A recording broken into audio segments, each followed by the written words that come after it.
Finally, we are at the last chapter of the Pocket Guide to the Empire, first edition. In this chapter, we will take a look at the uncivilized regions of Tamriel, in sharp contrast to the last chapter on Morrowind. We will examine the black marshes of Argonia and the lizard folk farm tools that dwell inside, the scaly fish elves and their immortal god king in Pyandonea, the disgusting slugs from Thras and the Orcish beast folks from Orsinium. Argonia. These vast swamplands were once part of the Second Empire, which in First Era 2837 had seized a large portion of it to create the imperial province of Black Marsh. Many humans still refer to the region by that name, but the elves call it Argonia, after some ancient battlefield where many of their ancestors fell.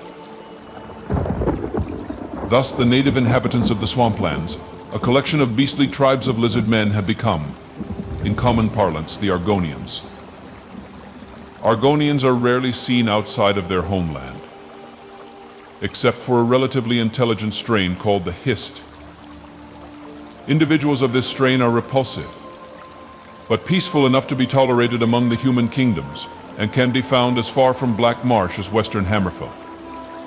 The rest of the Argonians are primitive, reclusive, and practice heathen rituals of nature worship that necessitates a proximity to a certain type of spore tree which grows only in the interior of their native swampland. Black Marsh never regained its provincial status after the dissolution of the Second Empire, though some parts of it are still considered imperial territories. In Second Era 560, the Nahatan flu spread through Greater Argonia, claiming the lives of the Kothringi tribesmen, the only humans to have persisted in the area for long. The Hist proved immune to the effects of this plague, leading to wild rumors that they had, in fact, created it through a manipulation of their cherished spore trees. Pyandonea. Far to the south of the Somerset Isles is the island kingdom of Pyandonea, home to the Maomer, a rare breed of tropical elf. It is covered mostly in dense rain forest, and is a playground for the southern water spirits. The Maomer almost never travel to Tamriel or visit their cousins at Somerset, for they were exiled from the latter kingdom in ancient times. They are known to possess a strange chameleon-like skin, an involuntary process that is similar to the forest coupling skills of the Bosmer. They also practice a powerful form of snake magic. With this, they have tamed the sea serpents of their island for use as steeds and war beasts. The Maomer ruler is King Orgnum, a deathless wizard who is said to be the serpent god of the Sadakal. Thras. The coral kingdoms of Thras, a set of islands southwest of the chain in the Abetian Sea, are home to a godless tribe of beastmen called the Sload. These amphibious slugmen, perhaps the most hated race in all of Tamriel, were long thought to be extinct. After the Sload released the Thracian plague in First Era 2200, which claimed more than half of the continent's population,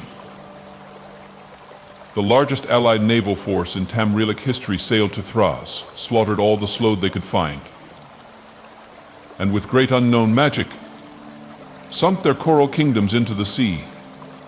Sadly, it has been reported that Thras has risen again, and that its masters, the Sload, have recently been seen in various areas of Tamriel.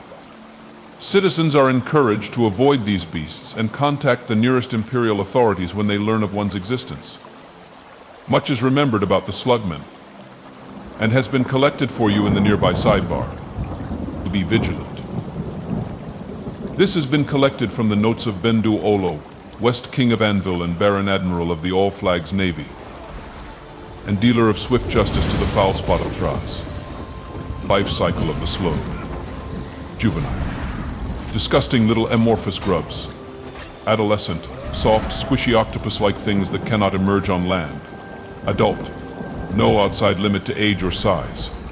Individuals seen on land in Tamriel tend to be older, corpulent adults. The trait of greed is common in these individuals, and they excel as merchants and smuggling entrepreneurs. Younger adults lack essential surface survival skills and are rarely seen on land. Older adults collapse under their own weight unless buoyed by water. Gifts. Perfect memory. They cannot read or write, but they remember everything they see or hear. Magic adept. All land-traveling Sload know the recall spell at a high level of skill and use it casually and frequently as the default mode of travel. It also provides the best defense.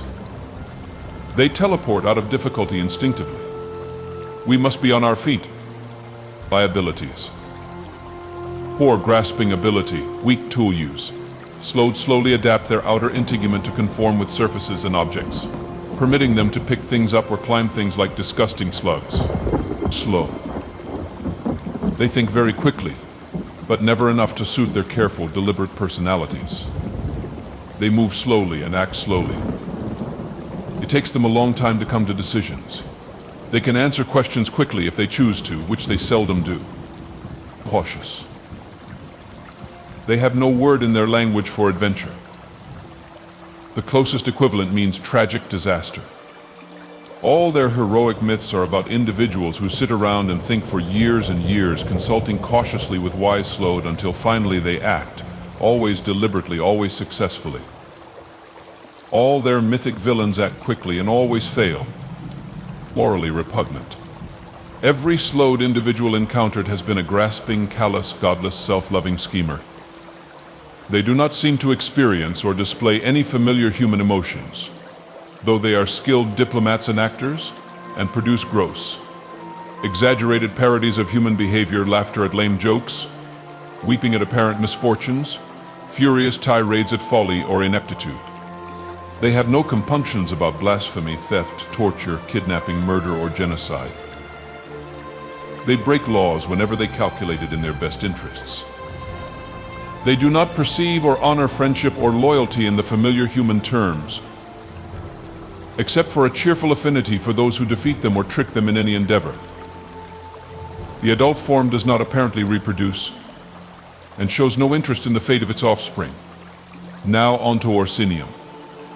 Literally, Orsinium means Orc town in the early Aldmeris.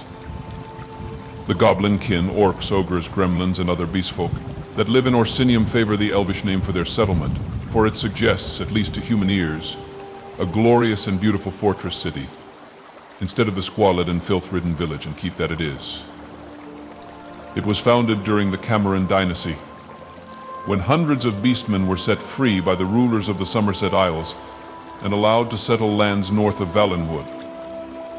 These Orcish tribes chose an uninhabited mountain region near Old Roldan in High Rock for their people were,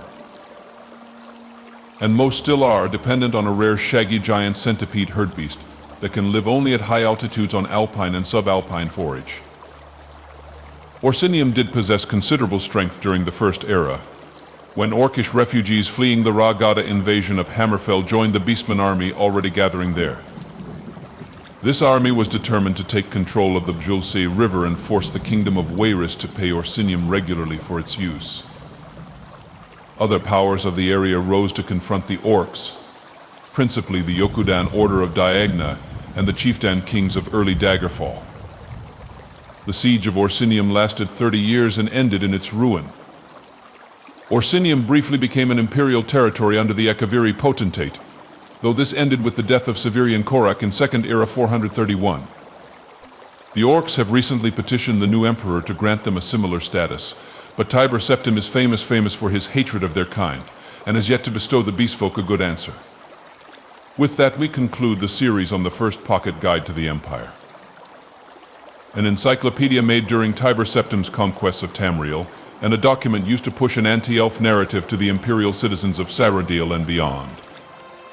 Much of the book is lacking true information regarding anything outside the human provinces, although its information is still useful, particularly as a record of the imperial opinions of each province and race of intelligent creature in Tamriel.